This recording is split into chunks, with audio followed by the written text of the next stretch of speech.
অনেকের দুঃখ যে আমি খোকাকে নিয়ে কেন কন্টেন্ট করি না। আমি বলে দিয়েছিলাম তাদের যে খোকার ভিডিও আমি সেই অর্থে দেখি না, তার জন্য কন্টেন্ট করি না। কিন্তু আজকের কি হয়েছে, হঠাৎ একটা মিরাকেল। সেটা হচ্ছে যে আমাদের খোকা একটা লাইভ করেছে, যেটা আমি দেখলাম পরে, রেকর্ডেড লাইভ। অবশ্যই সে তার দুটো চ্যানেলেই বলেছিল যে সে আজকে লাইভে আসছে, তার কারণ সে ভিডিও আপলোড করতে পারেনি। দ্যাটস ওয়াই সে লাইভে আসছে। আর সেই লাইভটা দেখার ইন্টারেস্ট আমার ছিল, বাট সেটা আমার দেখা হয়নি। আমি পরে রেকর্ডেড লাইভটা দেখলাম। তো সেই রেকর্ডেড লাইভ দেখে আমার কিছু বক্তব্য তো ডেফিনেটলি থাকবে, আর সেটার জন্যই আমি এখন বক্তব্য রাখতে এসেছি। প্রথম কথা, বাচ্চাটাকে পুরোপুরি ওর মায়ের মতো দেখতে হয়ে যাচ্ছে যত দিন যাচ্ছে। চোখ মুখ হ্যানা ত্যানা সব কিছু ওর মায়ের মতো হয়ে যাচ্ছে, এটা হচ্ছে প্রথম আমি লক্ষ্য করেছি। সেকেন্ড বক্তব্য, ছেলেটি একেবারেই পড়াশোনা করে না বাড়িতে, সেটা পরিষ্কার বোঝা যাচ্ছে। এবং সেটা কিন্তু বাচ্চাটার দোষ নয়, তার ফ্যামিলির লোকজনরা তাকে রেগুলার বেসিস পড়াশোনার মধ্যে ইনভলভ করছে না। যদিও সেখানে খোকা একটা এক্সকিউজ খাড়া করেছে, তার বক্তব্য যেহেতু ছোটোবেলায় তার এরকম একটা ঘটনা ঘটে, বুঝতেই পারছো কী ঘটনা, তাই তাকে কখনোই চাপ দেওয়া হয়নি। কিন্তু আমি একটা কথা বলি, প্রথম দিকে চাপ দেওয়া হয়নি ঠিক আছে, কিন্তু এখন ছেলেটার ভবিষ্যৎ সিকিওর করবার জন্য তার বেসিক জায়গাটা কিন্তু ভালো করতে হবে, ঠিক আছে? এখনকার দিনের বাচ্চাদের সঙ্গে আগেকার দিনের বাচ্চাদের গোলালে হবে না। তারা 6-7 বছর পর্যন্ত মায়ের কোলের কাছে গিয়ে শুয়ে পড়ে থাকতো, পড়াশোনার পও করতো না, তারপরে টোল থেকে পাশ করে তারা পরবর্তীকালে হয়েছে। কিন্তু এখন তা নয়, এখন ছোটোবেলা থেকে বেসটা ঠিক করতে হবে। যেখানে আতা গাছে তোতা পাখির মতো কবিতা বা তোমার টুইঙ্কেল টুইঙ্কেল লিটল স্টার, সেগুলো পর্যন্ত ও প্রপারলি বলতে পারছে না। এবার সেখানে আমাদের খোকা একটা এক্সকিউজ দিচ্ছে, বলছে রিসেন্টলি অন্য পড়াতে ওকে বেশি ইনভলভ করা হচ্ছে, তার জন্য ও এগুলো ভুলে যাচ্ছে, এগুলো যেহেতু চর্চা নেই সেজন্য এগুলো আর পারছে না। একদম ভুল কথা। এই টুইঙ্কেল টুইঙ্কেল লিটল স্টার সেই কোন জন্মে আমরা পড়েছিলাম আজও আমাদের মনে আছে, আতা গাছে তোতা পাখি আজও আমাদের মনে আছে। তো এই রাইমস এই ছড়াগুলো এমন এমন জিনিস, এগুলো কেউ ভোলে না একবার জানলে, বাট ওর মধ্যে সেটা নেই। ওগুলো কি বলতো, একটা সময় বাচ্চারা ওগুলো কীরকম করে, পুরো বই বন্ধ রেখে তারা গড়গড়িয়ে বলে যায়। সেই জায়গায় ছেলেটা এই দুটো ছোট ছোট বেসিক রাইমস বা কবিতা বলতে পারছে না, মানে এডুকেশন জায়গাটা ওর একেবারে পুয়োর। বারবার কিন্তু বহু বহু ভিউয়ার্স, মানে খোকার ভিউয়ার্সরা এটা নিয়ে বারবার কিন্তু খোকাকে নক করেছে। দেখো, যারা ওকে নিয়ে নেগেটিভ ভিউয়ার্স আছে বা নেগেটিভ কন্টেন্ট করে, আমি তাদের কথা বলছি না, বাট ওর পজিটিভ ভিউয়ার্সরা বারবার বলেছে, কিন্তু সেইখানে খোকা কিন্তু সেই ব্যাপারটা মানে একেবারেই দেখে না। ওর বক্তব্য, ও সবসময় একটা এক্সকিউজ দিয়ে যায়, ওর সঙ্গে এরকম হয়েছিল তার জন্য ওর পড়াশোনার দিকে জোর দেওয়া হয়নি। এটা কোনো কথা হলো? কারোর যদি সত্যি সত্যি মা এই পৃথিবীতে বর্তমান না থাকে, তাহলে সে আর এডুকেশনের দিকে তাকে জোর দেওয়া হবে না? তাকে তো আরও এক্সট্রা করে জোর দেওয়া হবে। তার যেহেতু একটা জায়গা অফ, তাই এই এক্সকিউজ দিয়ে কোনো লাভ নেই। মানে আমি খোকাকে বলছি, এটা একটা এক্সকিউজ হচ্ছে। ওকে যে ঠিকমতো পড়াশোনার মধ্যে রাখা হচ্ছে না সেটা পরিষ্কার। ও ভীষণ দুষ্টু বাচ্চা, কনসেন্ট্রেট করার ওর মানে একটু কম আছে, সব ঠিক আছে, কিন্তু ফ্যামিলির লোকজনকে তার জন্য ওকে ঠিকঠাক করে কেয়ার করতে হবে। পড়াশোনায় ওই ফ্যামিলিতে কেউ ওকে ঠিকমতো কেয়ার করে না। যতই খোকা এসে বলুক, দুপুরবেলা ও এসে হোমওয়ার্ক করার পর বিকালবেলা ওকে নিয়ে বসায়, কিন্তু রেগুলার বেসিস ওকে পড়াতে বসানো হয় না, এটা পরিষ্কার। এবার এর জন্য আমি ওর ঠাম্মি দাদুকে বলতে পারি না। ঠাম্মি সারাদিন পরিশ্রম করে, সন্ধ্যেবেলা হলেই তার ঢুলুনি পায়, এটা বাস্তব, এটা স্বাভাবিক। আমরা এই বয়সে গিয়ে আমাদের ঢুলঢুলি পাচ্ছে, ওনার সিকিভাগের 1 ভাগও কর্ম আমরা করি না, মানে কাজ করি না তাতেই। তাহলে ঠাম্মিকে এখানে বলা যাবে না। দাদু আপন ভোলা লোক, দাদু কোনো দিন বসালো না, খামখেয়ালি নিজের জীবনটাকেই তিনি ঠিকমতো করে করেনি, মানে কখনো কাজ করেছে, কখনো করেনি, কখনো এই করেছে, নিজের রেসপন্সিবিলিটিগুলোই তিনি কোনো দিন ভাবেনি যে এইভাবে করতে হবে। হ্যাঁ, তো সেইখানে দাদু খামখেয়ালি লোক, কখনো বসায় কখনো বসায় না। হ্যাঁ, যখনই খোকার সঙ্গে কোনো কারণে আনবান হয় আর বসায় না, আবার খোকার সঙ্গে ভালো যখন থাকে তখন আবার বসায়। তো ওনার মুডের উপর তার বাচ্চার পড়াশোনা নির্ভর করে না, না? এইবার খোকার বক্তব্য, আমি সারাদিন কোনো সময় পাই না, এই এক্সকিউজ দিলে চলবে না খোকা। তুমি যতই ব্যস্ত থাকো, তুমি যতই যাই থাকো, যেহেতু ওর একটা জায়গা অফ, তাহলে তাকে নিয়ে কিছু বলার নেই। তাহলে তুমি তার মা এবং তুমি তার বাবা, সেই জায়গা পূরণ করছো। তোমার মা বাবা তার খাওয়া দাওয়া হেনা তেনাগুলোর দিকে দেখছে। তাহলে এডুকেশনটা তো তোমাকে নিয়ে বসাতে হবে রীতিমতো একটা টাইমে। তুমি সময় পাও না, তুমি ঘুরতে যাচ্ছ, তুমি বেড়াতে যাচ্ছ, তুমি পিকনিকে যাচ্ছ, তুমি বিয়েবাড়ি গিয়ে আনন্দ করছো, তুমি এটা করছো সেটা করছো, আর তুমি তোমার বাচ্চাকে পড়াতে সময় পাও না, এই কথা বললে তো কেউ শুনবে না। তোমাকেই পড়াতে হবে, তোমাকেই করতে হবে, একটা টাইমে ওকে রেগুলার বেসিস বলতে হবে। কারণ তুমি ছেলেটার বাচ্চা বাচ্চা করে ওর যে কেরিয়ারের প্রথম ধাপটা, মানে মানে লাইফের যে পড়াশোনার প্রথম ধাপটা, সেটাই তো নষ্ট করে ফেলছো। এটা তো কখনোই করা যাবে না। তুমি যেটা করছো, ও বাচ্চা মানুষ, ওর একটা এই জিনিস হয়েছে, এই এক্সকিউজ দিয়ে কি ওর পড়াশোনা হ্যাম্পার করা যাবে? তুমি ওকে এই বেসিক জিনিসগুলো এখনো পর্যন্ত ঠোঁটস্থ হতে পারেনি। তুমি এখন বলছো ও লিখতে পারে, ও এবিসিডি লিখতে পারে, ও বাংলা অক্ষর লিখতে পারে না। আচ্ছা, এখন কি ওর 5 বছর হয়ে গেছে? তো এখন ওর এবিসিডি লেখার বয়স? 2.5 বছরে এখন বাচ্চারা স্কুলে ভর্তি হয়, ধরে নিলাম তর্কের খাতিরে ও 3 বছর 3.5 বছরে ভর্তি হয়েছে, তাহলে এখন ওর 5+ বয়স। তো এখনও ও মানে একটা সেন্টেন্স, মানে একটা ওয়ার্ড লিখতে শিখলো না, একটা ওয়ার্ড অ্যাপেল ব্যানানা বা হ্যাঁ এগুলো শিখলো না। ও এখনও এবিসিডি ঘষছে, এখনও অ ক ঘষছে, তাও তুমি বলছো বাংলা জিনিসপত্রগুলো লিখতে পারছে না। Very bad. তুমি ওর দিকে কনসেন্ট্রেট করো। হ্যাঁ, তোমার বক্তব্য, তুমি দেখো বারবার ইনিয়ে বিনিয়ে না একটা কথা বলো, দিস ইজ ভেরি মানে ব্যাড হ্যাবিট। তোমার বক্তব্য যে এখন খোকা, তোমার তোমার খোকা মানে খোকার খোকা, আমাদের ছোট্ট সোনা, সে বড় হচ্ছে, তার জন্য পয়সা কড়ি লাগবে, তাই তোমাকে আরও আরও আরও আরও জায়গায় খুঁজতে হচ্ছে। কথাটা কি সত্যি যে ওই 2 বছরে বিশাল বড় হয়ে গেছে, তার জন্য তোমার অনেক টাকা লাগছে? এটা সত্যি? তুমি নিজে বুকে হাত দিয়ে বলো তো। মানে ওই আজকের থেকে 2 বছর আগে তোমার ছেলের জন্য যে টাকা খরচা হতো, আজকে তুমি তার থেকে ঠিক কতটা বেশি খরচা করছো, মানে ওর জন্য আলাদা করে? কারণ ও তো আলাদা করে এক্সট্রা কিছু খায় তা নয়, হরলিক্স মাঝে মধ্যে বা একটু ফল করি খায়, সেটা তো তোমরাও খাও, মানে তোমরাও যা খাও ওকেও তাই দাও, তাহলে আলাদা করে ওখানে খরচা নেই। ড্রেস পেস ওই প্রতি বছর যা কিনতে হয় তাই।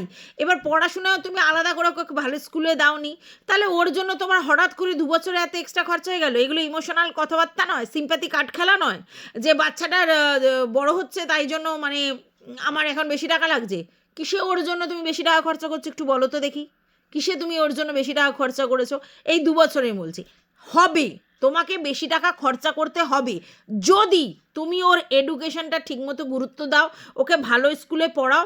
এডুকেশনের প্রতি মানে পিছনে আমাদের একটা বিরাট অ্যামাউন্ট খরচা হয়, এটা আমরা জানি। মানে আমরা এখনকার জেনারেশনের পড়াশোনার জন্য একটা বিরাট অ্যামাউন্ট খরচা হয়, আর হেলথের জন্য একটা বিরাট অ্যামাউন্ট খরচা হয় আমাদের মানে লাইফে।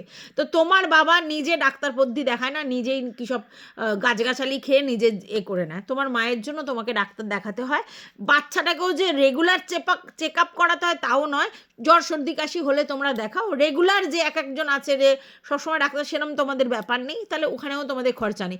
আর ওর জন্য আলাদা স্পেশাল কিছু খাবার নয়, তোমরা যা খাও ওকেও তাই দাও। হয়তো এক্সট্রা একটু হরলিক্স বনবিটা হেনা তেনা হয়তো কোনো দিন দাও, সেটার কথা আলাদা। তাছাড়াও তোমরাও যা খাও ও তাই খায়, ওর জন্য কোনো এক্সট্রা খরচা নেই এখনো পর্যন্ত। আর পড়াশোনায় যদি খরচা না করো, হেলথে যদি খরচা না করো, একটা বাচ্চার খাওয়া দাওয়া আর জামা কাপড়ের জন্য তুমি 2 বছরে কি বিশাল খরচা করে নিয়েছো, এই কথাটা তুমি মিথ্যা কথা বলছো না?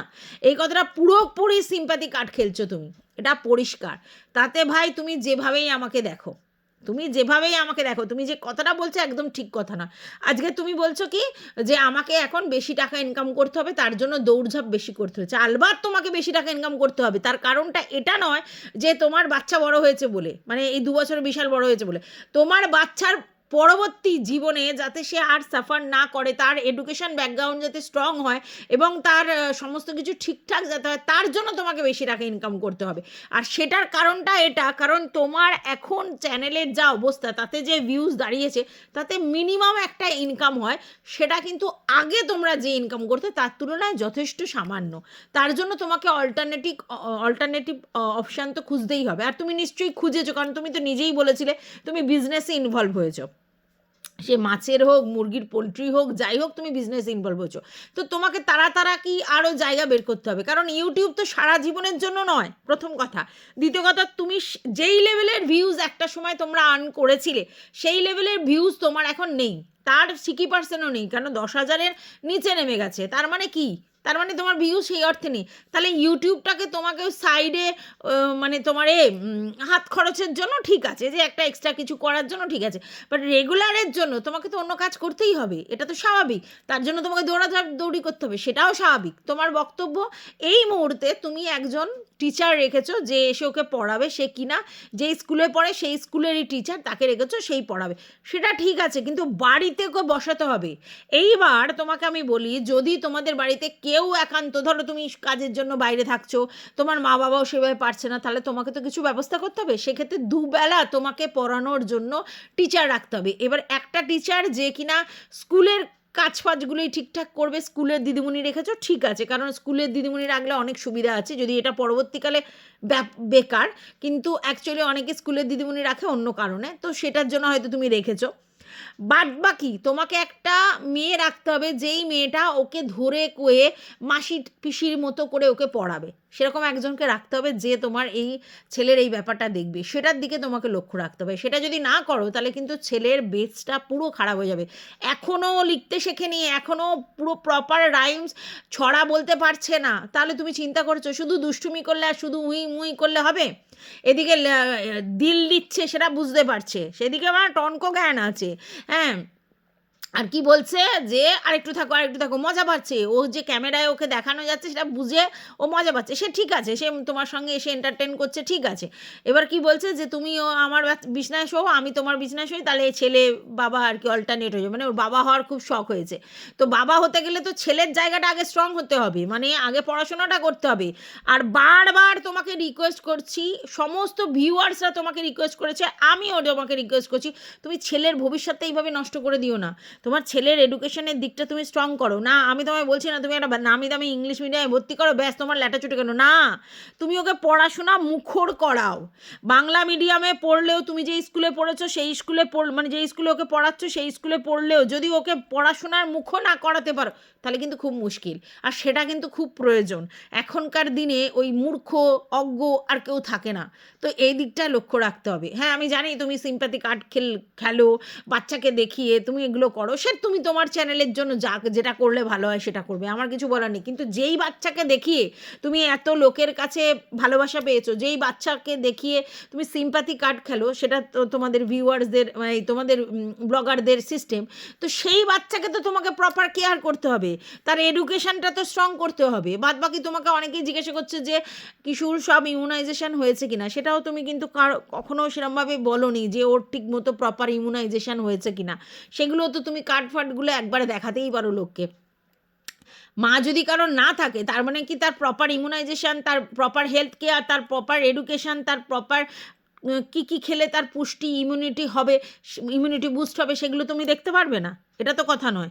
তুমি যখন তার রেসপন্সিবিলিটি টোটালি নিজের হাতে নিয়েছো, তখন তোমাকে পুরো ব্যাপারটা হ্যান্ডেল করতে হবে। আর এটা তো সত্যি, বাবারা খাটেই তো সন্তানদের জন্য। তা তুমি যদি দেখো তোমার ইউটিউবের ইনকামে তোমার সন্তানের জন্য স্যাটিসফাইড হচ্ছ না, তাহলে তোমাকে বেশি আরও খাটতে হবে, আরও দৌড়াতে হবে, আরও করতে হবে, কিন্তু তোমার ছেলেকে তোমাকেই মানুষ করতে হবে, তোমার ছেলেকে তোমাকেই পড়াশোনার দিকে মুখর করতে হবে। মা যখন সমস্ত দায় ছেড়ে দিয়েছে, তাহলে তার মাকে ডেকে লাভ নেই, বা মা এই করেছে বলে আর কোনো লাভ নেই, যা করেছে আর তো কিছু করার নেই, কিন্তু তোমাকে তো করতে হবে। অতএব সেটা কিন্তু করো। এটা কিন্তু আমার মনে হলো ভিডিওটা দেখার পর, এত কথা আমি বললাম সেই জন্য, কারণ আমি তোমাকে নিয়ে নর্মালি কন্টেন্ট করি না, কারণ আমার মনে হয় না, কিন্তু আজকে তোমার ছেলের পড়াশোনা, তার স্টামারিং দেখে আমার মনে হয়েছে একদম আরও পুরো ডাল হয়ে গেল, যখন কথা বলছে ওর চোখগুলো গোল গোল ডাল হয়ে গেল, কারণ ওর মনেই করতে পারছে না, কারণ ওর তো ব্যাপারটা রিভাইজ নেই, ও মনেই করতে পারছে না। যখন একবার পড়েছিল, পড়াশোনার সঙ্গে যে ওর দূর তার সম্পর্ক নেই, সেইভাবে যে পড়াশোনার প্রতি তার মানে রেগুলার ব্যাপারটা নেই, সেটা কিন্তু পরিষ্কার হচ্ছে। এটা করো না। এটা করে তুমি আলটিমেটলি ছেলেটাকেই মানে ভুল স্পয়েল হয়ে যাচ্ছে। কারণ পড়াশোনাটা দরকার, তারপরে যা খুশি দুষ্টুমি এই হেনা তেনা। আর বাচ্চাদের বেশি প্যাম্পার করার বয়স এটা নয়, যখন প্যাম্পার করে তখন। কিন্তু ভয় দেখিয়ে একটা টাইমে তাকে পড়াশোনা করাতে হবে। পড়াশোনা ছাড়া ভবিষ্যৎ কিছু নেই, অন্ধকার। বুঝতে পেরেছো? আর তোমার তো সেটা আরও ভালো করে বোঝা উচিত, কারণ তুমি দেখেছো যে এডুকেশনের জন্য তুমি কি সাফার করেছো।